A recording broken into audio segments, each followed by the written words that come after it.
João 14, de 1 a 6. Não se turbe o vosso coração. Creiam em Deus, creiam também em mim. Na casa de meu pai há muitos aposentos. Se não fosse assim, eu lhes teria dito, vou preparar-lhes um lugar. E se eu for e lhes preparar lugar, voltarei e os levarei para mim, para que vocês estejam onde eu estiver. Vocês conhecem o caminho para onde eu vou. Disse-lhe Tomé, não sabemos para onde vais. Como então podemos saber o caminho? Jesus respondeu, eu sou o caminho, a verdade e a vida. Ninguém vem ao Pai a não ser por mim. Então Jesus está deixando aqui uma palavra, cara, de esperança. Ele está deixando uma palavra, sabe, onde as profecias bíblicas, elas precisavam se cumprir. E ele era a esperança daquele povo, ele era a esperança daqueles discípulos. Ele estava falando, olha, eu vou, mas eu estou indo para preparar uma morada para vocês. O lugar que eu vou para que vocês depois possam estar no mesmo lugar onde eu vou estar. Então ele prepara o coração dos discípulos para a sua morte, ele prepara o coração dos discípulos para a sua ressurreição, sabe, dizendo que os eventos futuros eram necessários para que também se cumprissem todas as profecias, amém? Preparando também um lugar. E aí Tomé fala, mas Senhor, nós não sabemos para onde vais. Como então podemos saber o caminho? E Jesus, ele reafirma, ele fala, cara, eu sou o caminho, a verdade e a vida, Tomé. Ninguém vem ao Pai a não ser por mim. Sabe, meu irmão, a decisão mais importante que a humanidade ela tem que tomar é de seguir ou não esse caminho. Qual é o caminho que nós seguimos? Qual é o caminho que você segue? Sabe, Jesus, em sua passagem pela terra, ele deixou muitas evidências, ele deixou muitas provas e provas suficientes, sabe, de que a melhor escolha a ser feita é seguir o caminho dele, é seguir a presença dele, é colocar as nossas vidas diante da presença dele. João 21, 25 fala, Jesus fez também muitas outras coisas. Se cada uma delas fosse escrita, penso que nem mesmo no mundo inteiro haveria espaço suficiente para os livros serem escritos. Então foi tanta evidência, tanta coisa que foi passando de geração em geração e que acontece até hoje, muitas evidências da presença do Espírito Santo, muitas evidências de Deus sobre as nossas vidas continuam acontecendo, mas mesmo assim muitas pessoas continuam não crendo, certo? Então aqueles que ignoram esse fato deixam de ver coisas maravilhosas com Deus. Mateus capítulo 13, versículo 58 diz, e não realizou muitos milagres ali por causa da incredulidade deles.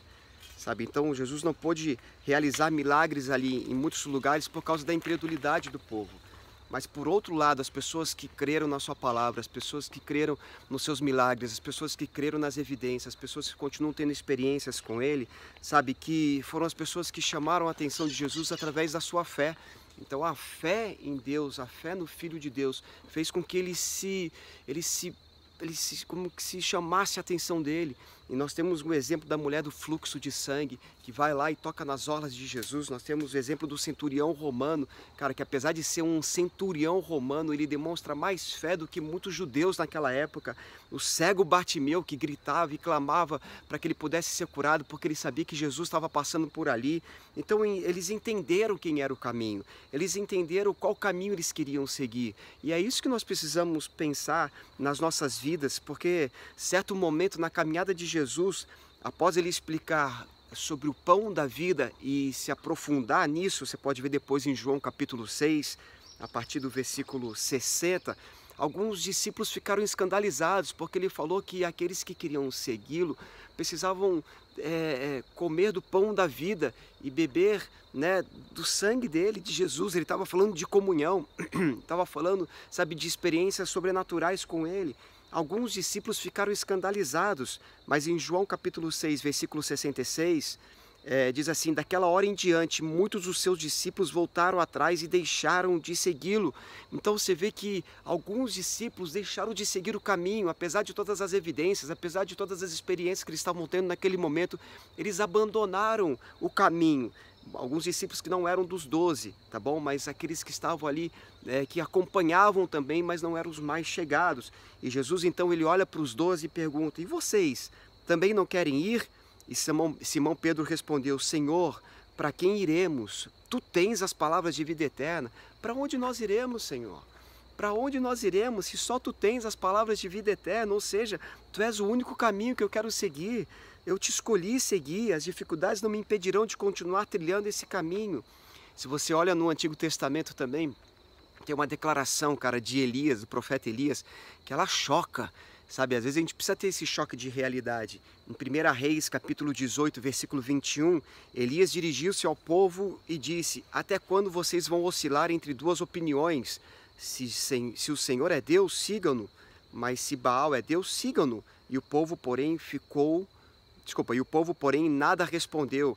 Era um momento em que havia uma apostasia, sabe, uma idolatria, e Elias, como profeta sendo usado por Deus, ele faz com que a chuva parasse durante 3 anos.